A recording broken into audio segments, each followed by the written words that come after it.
Primera de Reyes.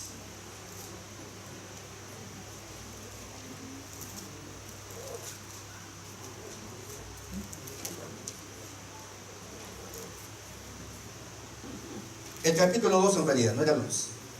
Y busque por favor el versículo 16 en adelante. ¿Ven? Primera de Reyes capítulo 12, del 16 al 20. Y vamos a meditar en estos versículos. También dice la palabra del Señor de la siguiente forma. Cuando todo el pueblo vio que el rey no les había oído, le respondió estas palabras diciendo: ¿qué parte tenemos nosotros con David? No tenemos heredad en el hijo de Isaí. Israel, a tus tiendas, provee ahora en tu casa, David. Entonces Israel se fue a sus tiendas.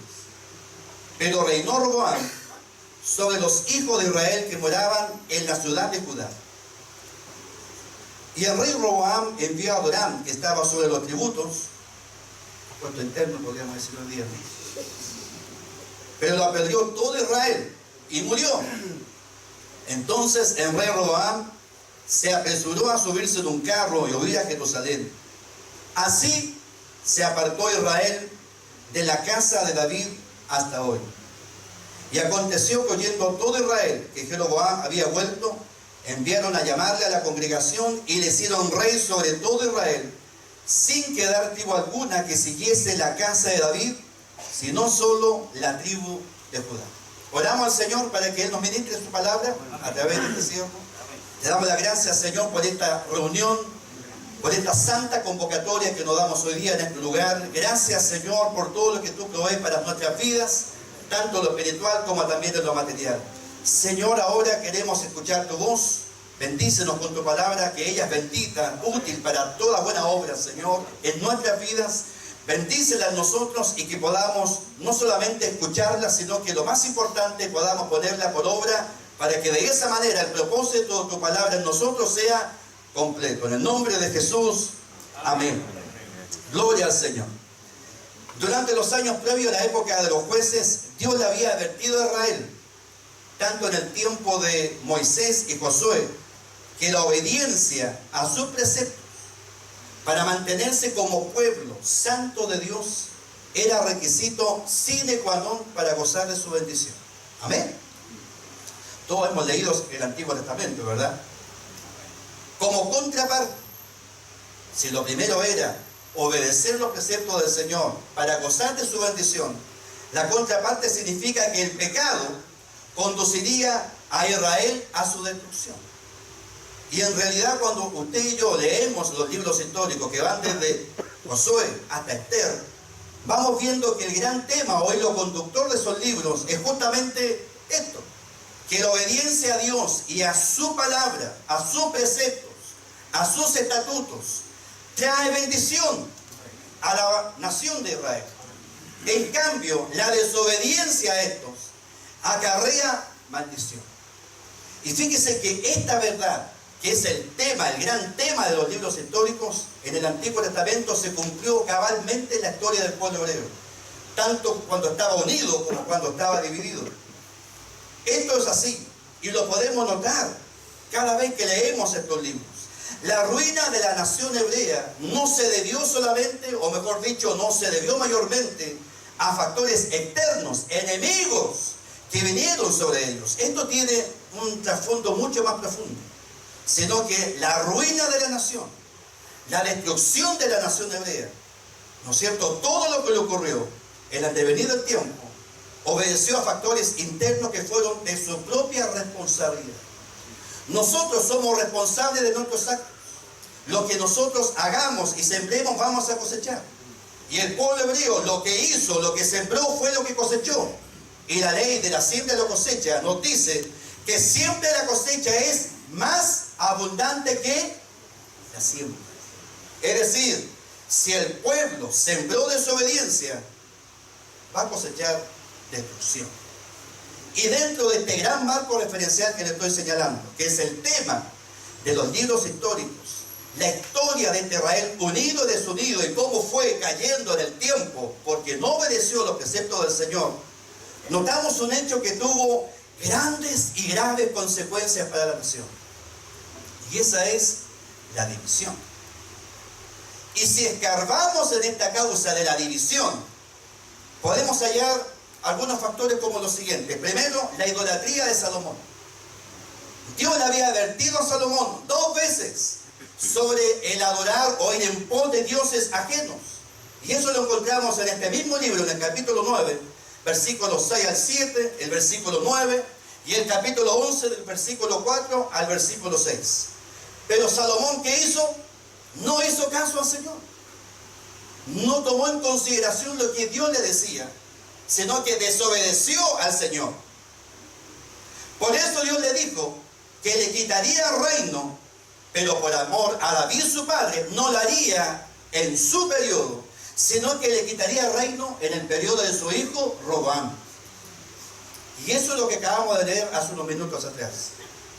En ese periodo de su hijo reinando Roboam, Dios quebraría el reino de manos de él, es decir, de una nación y un reino unido, 12 tribus bajo una monarquía, ahora iba a pasar a 2 reinos y a una monarquía quebrada.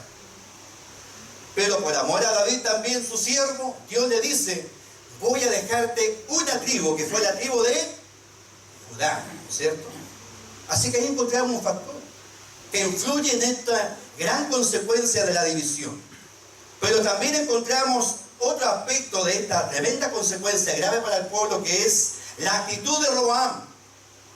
El pueblo estaba impaciente porque en el periodo del reinado de David y sobre todo Salomón, el pueblo era gravado con muchos tributos.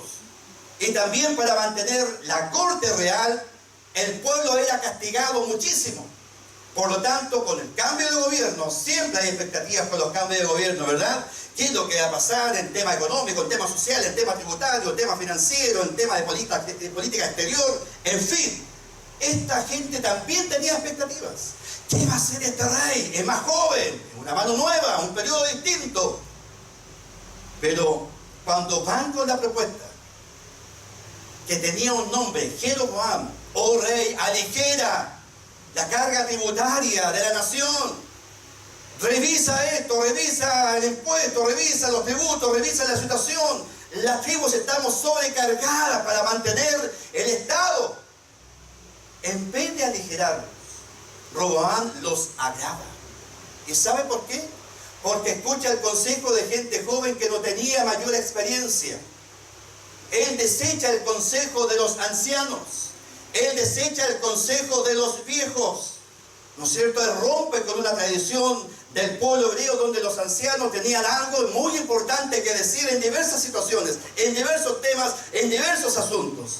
Pero este rey joven hace caso omiso del consejo de los ancianos y va al consejo de los jóvenes, ¿no es cierto? Y le dice, en otras palabras, pon más yugo sobre ellos, para que vean que tú eres el rey y que tú eres el que manda. ¿Qué pasó con esto? Esta causa detona, esta causa gatilla la separación inmediata de 10 tribus de las 12 que estaban hasta ese momento bajo un reino unido, bajo una monarquía unida. Pero otro factor, que es en el cual yo me quiero detener esta noche, tiene que ver con los celos entre las tribus. Los celos entre algunas tribus, no cualquier tribu, eran tribus importantes. Principalmente el conflicto y la rivalidad que había entre las tribus de Efraín y la tribu de Judá. Cuando estaban en el desierto y durante 40 años ahí transitando, dando vuelta en el desierto, antes de entrar a la tierra prometida, Judá iba a la vanguardia, cuando el campamento estaba en movimiento. ¿Y quién iba a la retaguardia? Efraín.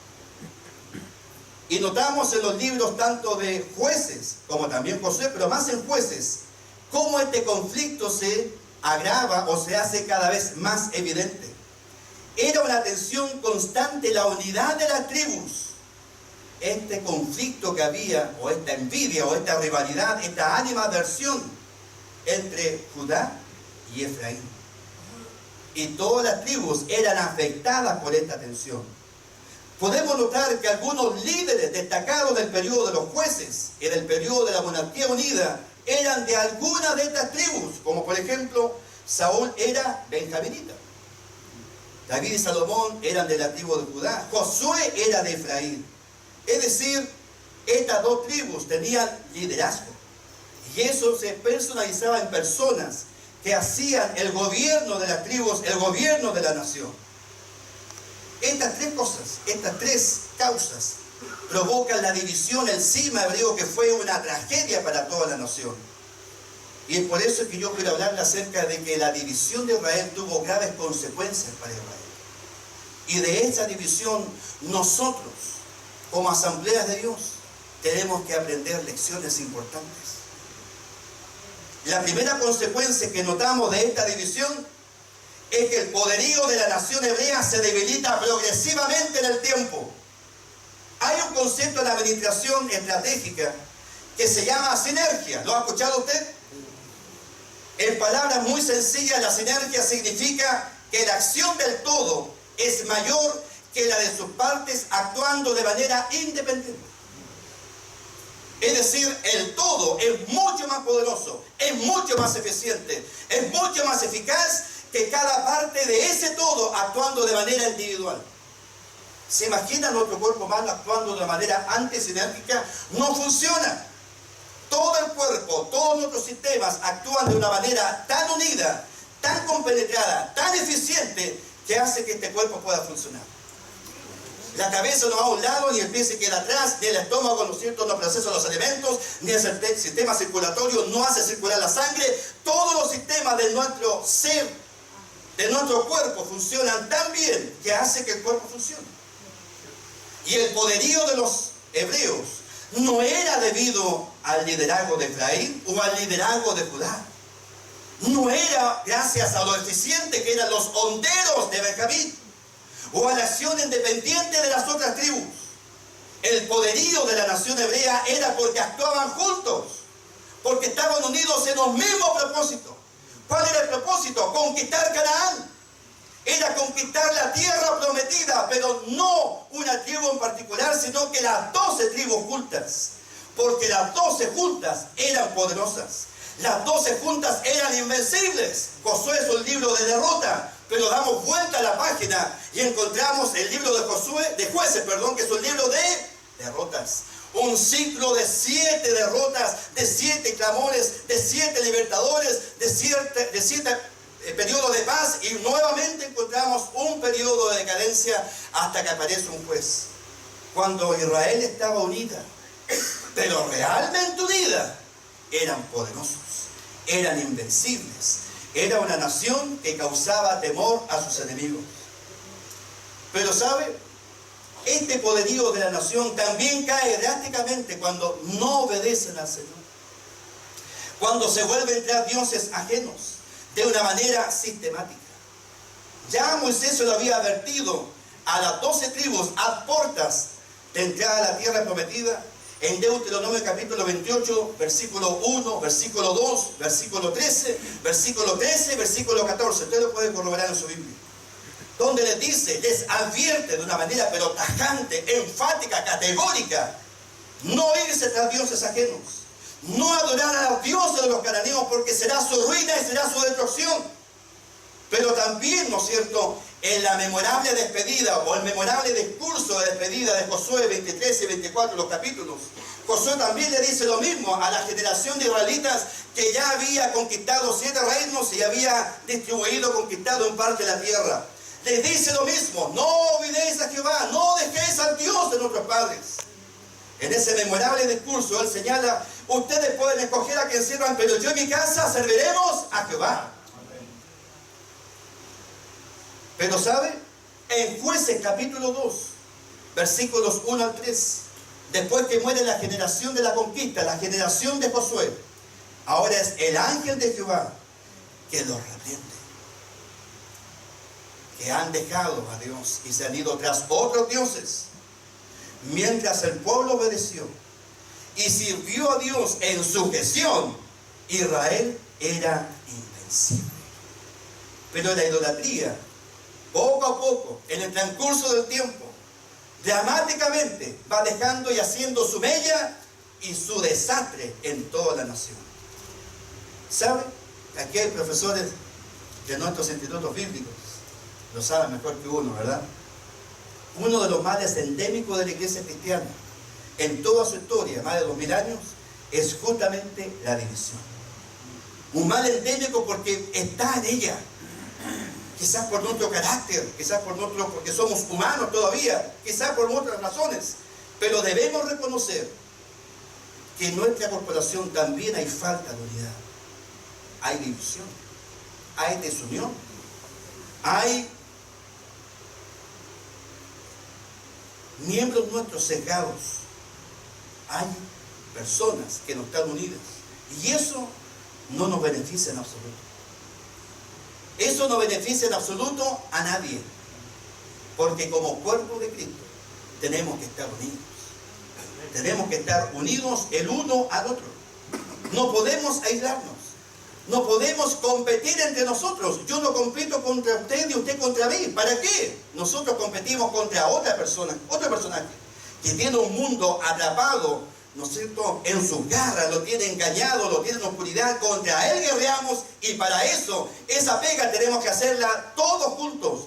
No en forma particular, no en forma individualista, sino que como una nación, como un cuerpo, como un pueblo unido. ¿Sabe? Olvidamos, aunque nosotros lo leemos y lo mencionamos muchísimo en nuestros cultos locales, el Salmo 133, ese canto que más bien es un clamor, ¿no es cierto?, quizás añorando esos momentos en que la nación unida servía al Señor. Mirad cuán bueno y cuán delicioso es habitar, morar, vivir, convivir, los hermanos juntos, pero en armonía. Como dice el dicho chileno, aquí no vale juntos pero no revueltos. Tenemos que estar juntos y tenemos que estar revueltos, porque de esa manera nuestro poder como iglesia de Cristo, como cuerpo del Señor, como iglesia del Señor, es poderosísimo. Amén. La iglesia, estando unida, es fuerte. Amén.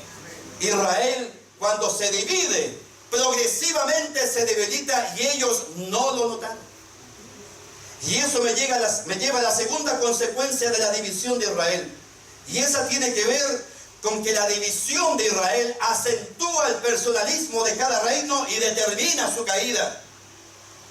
Después de este triste episodio del cisma de la nación hebrea, ya pasamos, ¿no es cierto?, el capítulo 12 de Primera de Reyes. Israel no fue el mismo. El pueblo ya no fue el mismo. Ya no luchaban por la nación y por su Dios. Luchaban por someter al otro reino.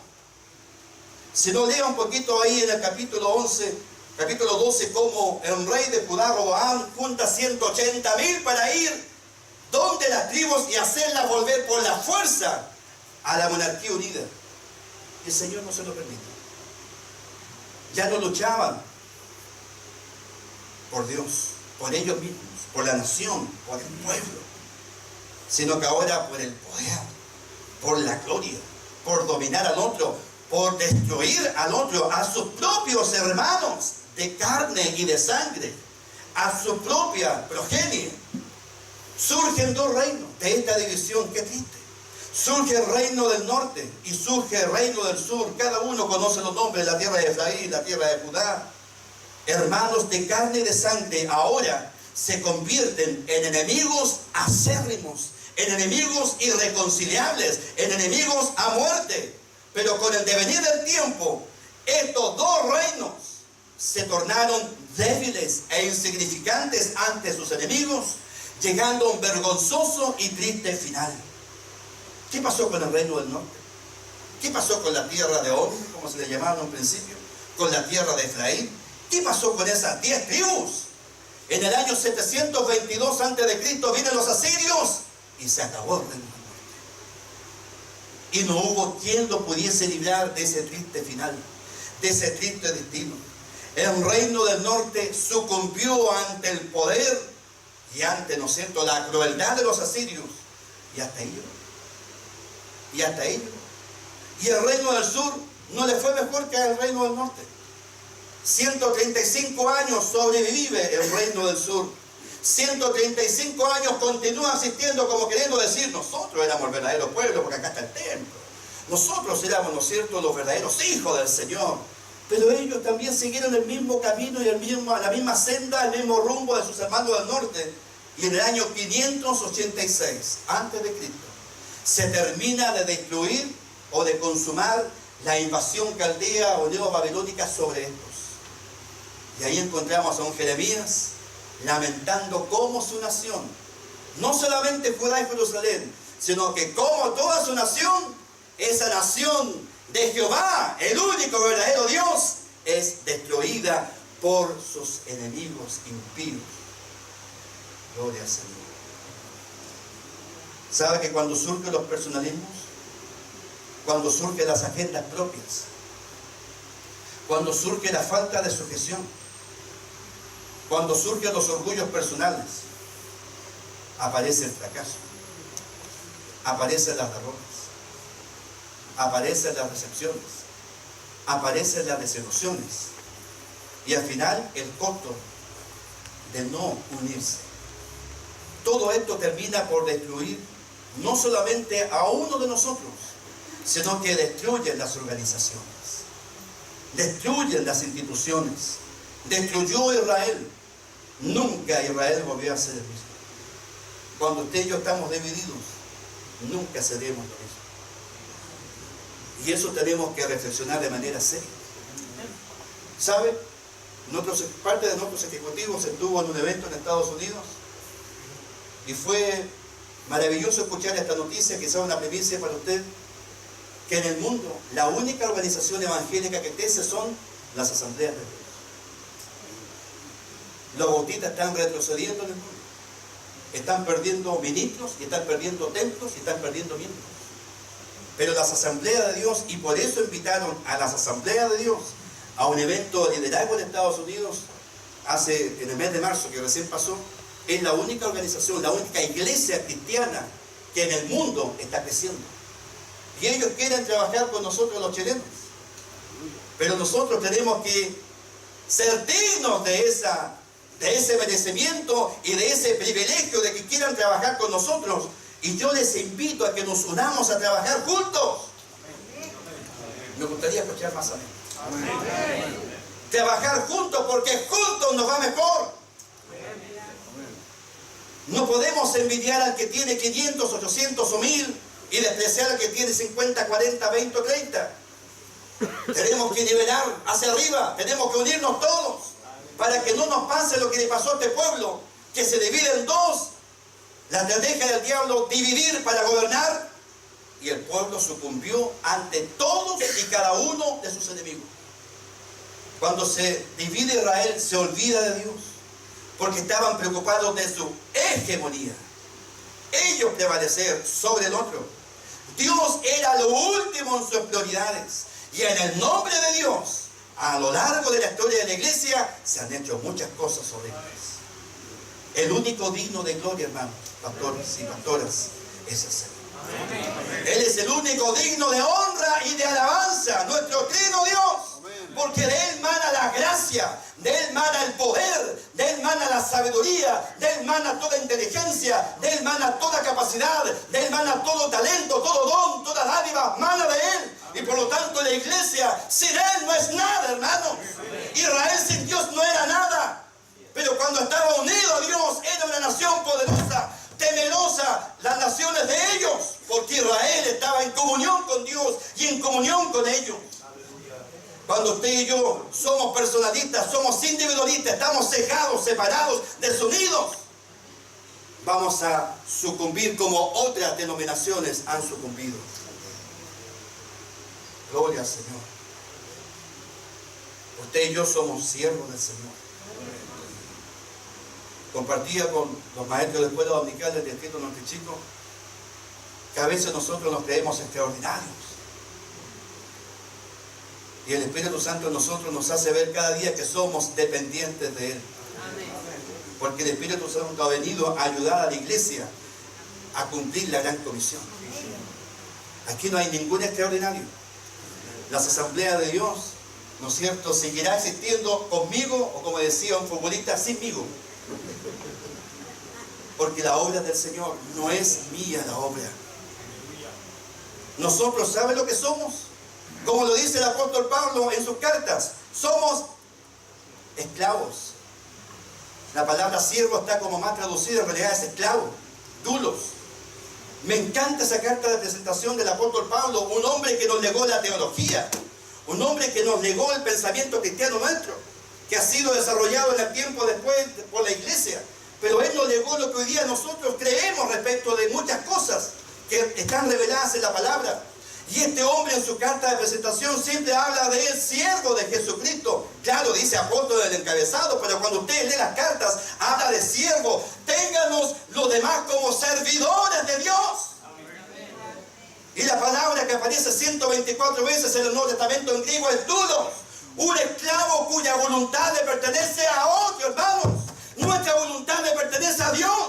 No le pertenece a nuestra organización. Gloria al Señor porque somos de la asamblea de Dios. Pero más gloria a Dios que le pertenecemos a Él. Y Él nos llamó a ser siervos. Él nos llamó a ser ministros. Él nos llamó a pastorear su grey, a apacentar su grey, a liderar su grey. Pero ¿en qué actitud? ¿En qué espíritu? Siervos, esclavos, mayordomos, colaboradores. Esos somos del Señor. Y a eso nos llamó el Señor. A apacentar su grey.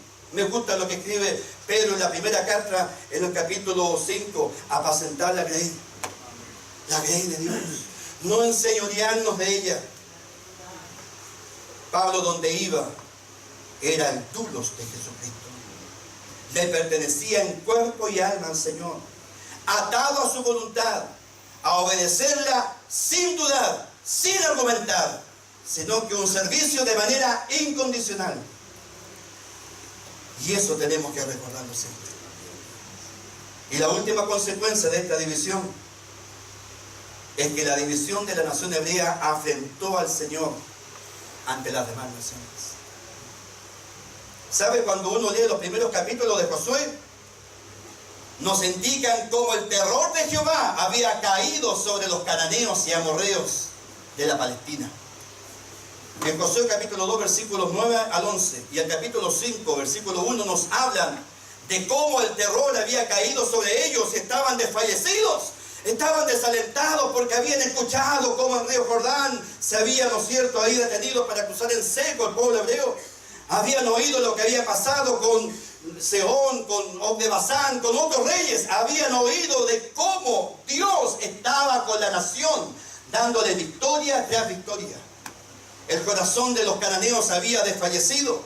Reconocieron que con ellos estaba un Dios poderoso, más poderoso que todos los dioses que ellos tenían ahí y que adoraban en esa tierra.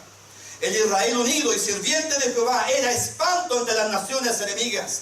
Uno tras otro fueron derrotados por la nación hebrea. Uno tras otro los reinos fueron cayendo porque un pueblo unido y unido a Dios era invencible contra sus enemigos. Pero cuando se dividió la nación, estos enemigos que andaban aterrorizados, que le temblaban las cañuelas, que la barba, ¿no es cierto?, la pena le tiritaba, ahora, ya no están unidos. Ya no son tan poderosos como eran antes. Parece que algo ocurre, porque la gente se da cuenta y se empiezan a sublevar, se empiezan a levantar. Ya no pudieron hacerle frente. Y con el tiempo sucumbieron delante de ellos. Entregados a la idolatría, desunidos, ya no tuvieron la misma fuerza de antaño para enfrentar a los enemigos de Dios. Y eso trajo afrenta al Señor, porque el Señor es un Dios no poderoso, es todopoderoso, omnipotente, el único Dios verdadero. No existe otro. Y si Él está con nosotros, ¿quién contra nosotros? Y la gente enemiga de Israel de esos tiempos se había dado cuenta que con ellos estaba Jehová de los ejércitos, el único y verdadero Dios. Pero ya ahora no estaban unidos a ese Dios. Y por eso en los libros proféticos notamos esta frase: me habéis dejado tras otros dioses. La queja recurrente del Señor que leemos en Jeremías, en Ezequiel, en Isaías, en los libros proféticos menores: me habéis abandonado, me habéis dejado en pos de otros dioses. Y les recuerda el pasado, les recuerda lo que había hecho Él con ellos antes y cómo fueron antes que le dejaran. Hay un dicho que dice: cualquier tiempo pasado Fue mejor. El secreto de nuestra fuerza es estar unido a Dios y entre nosotros. Recordamos una frase que en otro país estuvo de moda unos decenios o décadas atrás, que decía: el pueblo. Se te hace rival porque sabe cómo se llama, cómo era la frase. Alguien me la completa, que me olvidé esa frase. ¿Cómo era el pueblo, mi pastor? ¿Cómo era? El pueblo unido. Eso, ¿qué más? Eso. Puro rojo, no. El pueblo unido jamás será vencido. Aleluya. Quizás el que inventó esa frase leyó el Antiguo Testamento. O leyó el capítulo 8 de Romanos, no sé. Pero dijo: estos canutos en algo tienen razón. Si nos unimos, vamos a izquierda, vamos todos. Y cayó al final. O lo vencieron al final. Y tenemos una democracia que lleva más de 40 y tantos años, ¿verdad? Es tan crucial esta verdad que Pablo en sus cartas la releva de manera importante a los cristianos a quienes escribía. En una u otra manera, siempre el apóstol Pablo en sus cartas señala las bondades de la unidad del cuerpo de Cristo. A los efesios le habla acerca de este misterio de la iglesia.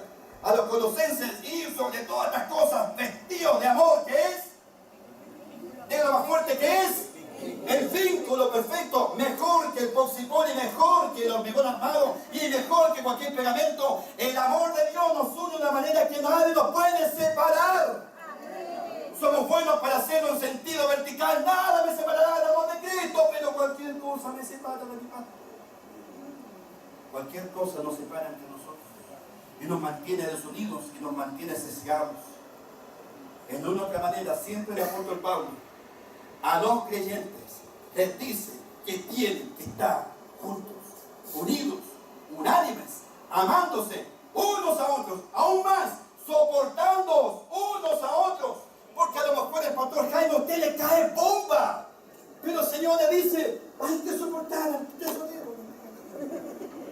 ¿Qué anda pasando a mí? La iglesia de Cristo debe observar atentamente y practicar con rigurosidad esta gran verdad. La unidad la hace crecer.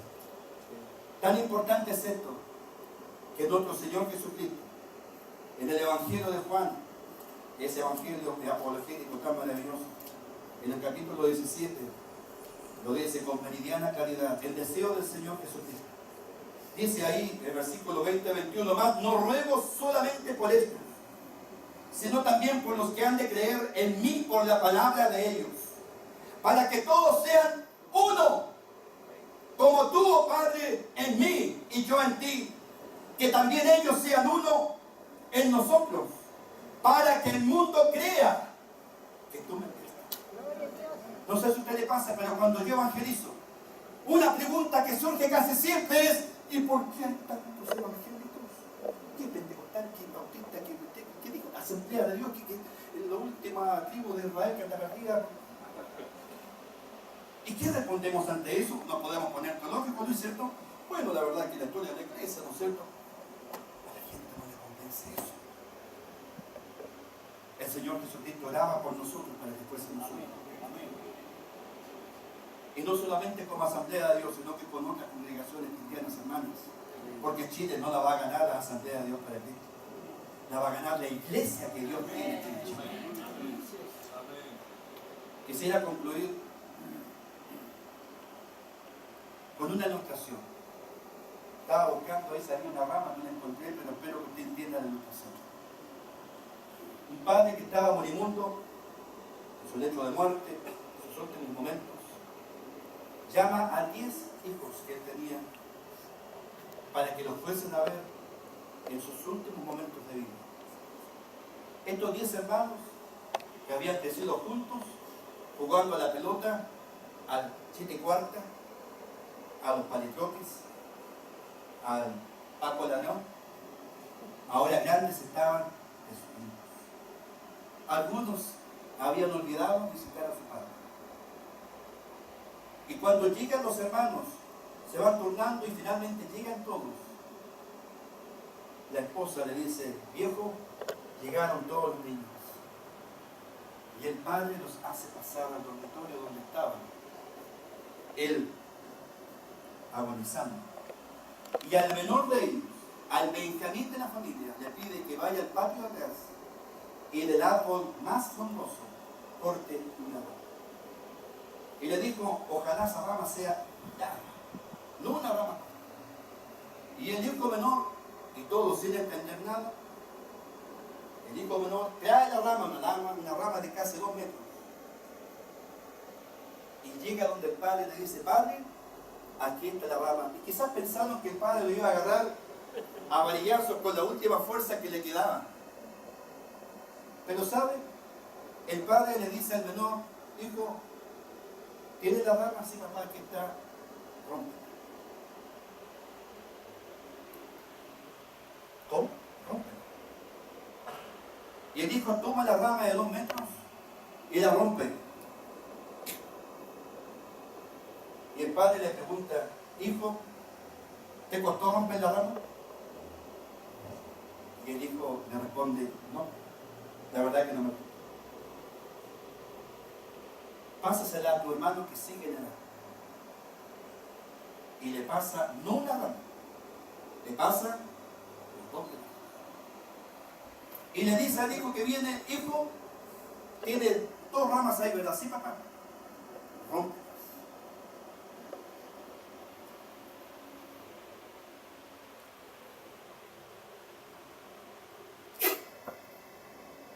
Y rompió la rama. Y el padre le pregunta, ¿te costó romper las 2 varillas? Algo, papá, pero para estos músculos no hay nada que no pueda romper. Pero ahora en vez de 2 ramas, eran 4. Y le dice a ese hijo, pásasela a tu otro hermano que sigue en edad. Y las 4 varillas se las pasa al otro hermano. Y le dice el padre, rómpelas. Y Ana era un poquito mayor y tiene que usar el pie.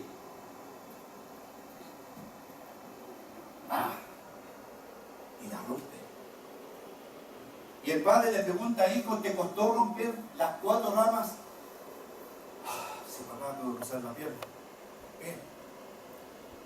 Tenía que respirar. Ahora tenían 8. Y le dice, hijo, pásasela a tu otro hermano. Y el hermano tomó ahora 8 varillas y el padre le dice, rómpelas. ¿Y qué pasó? ¿Cuál es la lección? Si además, se la voy a mencionar igual.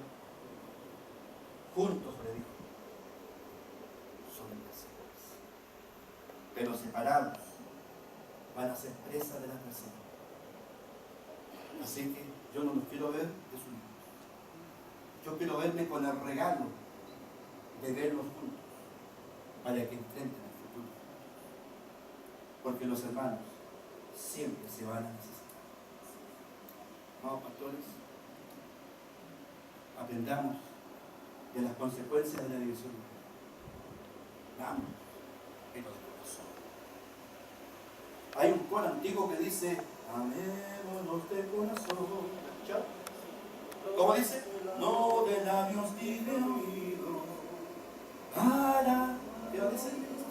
Venga, Cristo venga, nos encuentre, no nos encuentre separados. Unámonos. Yo necesito de usted y usted necesita de mí. Y todos nos necesitan. ¿Me parece si oramos y damos gracias, Señor? Eso es lo que traía para compartir.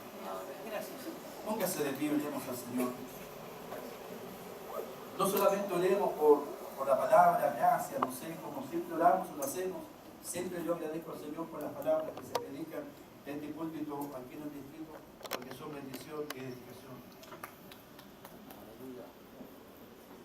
Pero oremos para que esta palabra la podamos vivir de verdad. La podamos vivir de verdad. Ora al Señor. No espere que yo esté orando, pero ora al Señor. Dígale, Señor, gracias. Gracias por ser tu hijo. Gracias por ser tu hija. Dígale gracias, bendito Dios, porque me llamaste a tus caminos, porque soy salvo, heredero de la vida eterna. Pero gracias porque me llamaste a ser un ministro de tu palabra.